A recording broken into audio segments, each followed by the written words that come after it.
ডিভোর্সে 3 দিন যেতে না যেতেই বাবা মা বুঝিয়ে দিল আমি তাদের কাছে অনেক বড় বোঝা। যে ভাই আমার মুখ দেখার জন্য ছটফট করতো সেও আজ বুঝিয়ে দিল আমার জন্য নাকি সে সমাজে মুখ দেখাতে পারছে না। একটা সময় ছিল বাবা আমার হাতে সারা ওষুধ খেত না, আজ সেই বাবা আমার মুখ দেখলে দূরে সরে যায়। প্রিয় বান্ধবী ফোনটা রিসিভ করে বলে এখন ব্যস্ত আছি রে, এখন ফোনটা রাখ, পরে কথা বলবো। মায়ের সামনে গেলে মা বলে একটু মানিয়ে নিতে তো পারতি। সেদিন জিদ করে হাজবেন্ডকে বলেছিলাম ডিভোর্স দিয়ে দাও, তোমার মতো স্বামীর ঘর করব না। রাগের মাথায় বলেছিলাম, ভাবিনি কখনো যে সে সত্যি আমাকে ডিভোর্স দিবে। ব্যাগপত্র গুছিয়ে নিয়ে বাবার বাড়ির উদ্দেশ্যে রওনা দিলাম। বাবার বাড়ির ঠিক কাছাকাছি যেতেই ভাইয়ের সঙ্গে দেখা। ছোট ভাই আমাকে জিজ্ঞেস করে, কিরে আপু ভাইয়া আসলো না, আর এত বড় ব্যাগ কেন, থাকবি নিশ্চয়ই অনেকদিন। আমি কোনো উত্তর না দিয়ে মাথা নাড়িয়ে বাসার দিকে রওনা দিলাম। বাসায় পৌঁছে মাকে সবকিছু খুলে বললাম। মা ব্যাপারটা ভালো চোখে দেখেনি। পাশের রুমে বেলকুনিতে বাবা বসেছিল, বাবাকে সবটা মা খুলে বলল। বাবা বলল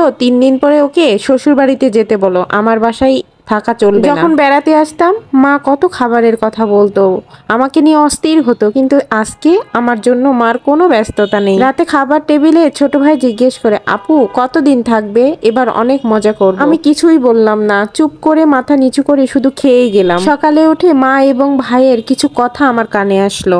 ছোট ভাই যে কিনা আমার কাছে কত আদরের ছিল, সে মাকে বলছে, মা এভাবে তো চলা সম্ভব না, তাকে ফিরে যেতে বলো। বিকেলে বাসা থেকে বের হয়ে একটু হাঁটাহাঁটি করছিলাম। পাশের বাসার চাচি আমাকে বলে, কি ব্যাপার, তোমার হাজবেন্ড নাকি তোমাকে ডিভোর্স দিয়েছে, তো কেন, একটু তো মানিয়েও নিতে পারতে। বাসায় ফিরে দেখি আরো কিছু পাড়ার প্রতিবেশী আমাদের বাড়িতে আমার মায়ের সঙ্গে আমাকে নিয়ে নানা কথা বলছে। এসব দেখে আর শুনে কিছু ভালো লাগছিল না। বান্ধবীকে ফোন দিলাম। তোমাদের বাসা আমাদের বাসার 3 বিল্ডিং পরে, কিন্তু তমা ফোনটা রিসিভ করে আমাকে বলল, ব্যস্ত আছি রে, পরে কল দিস, পরে কথা বলবো। ঠিক তার 2 দিন পরে তমার সাথে রাস্তায় দেখা, কিন্তু তমার মা আমার সঙ্গে কথা বলে না।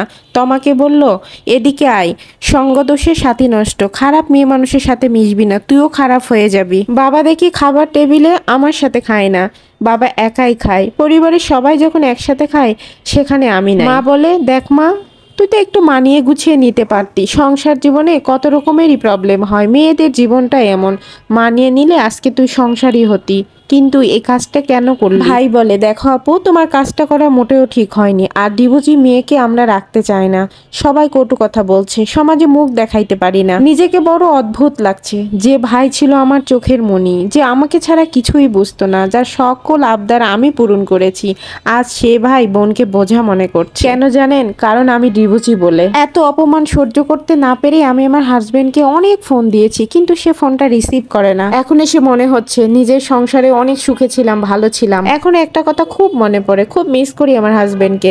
আমার হাজবেন্ড তো এতটাও খারাপ ছিল না, কেন আমি তার কাছে এত ডিভোর্স চাইতাম। এখন আমি আমার ভুলটা বুঝতে পেরেছি, জীবনে আমার মতো ভুল কেউ করবেন না। ভালো থাকবেন সবাই, আল্লাহ হাফেজ, আসসালামু আলাইকুম।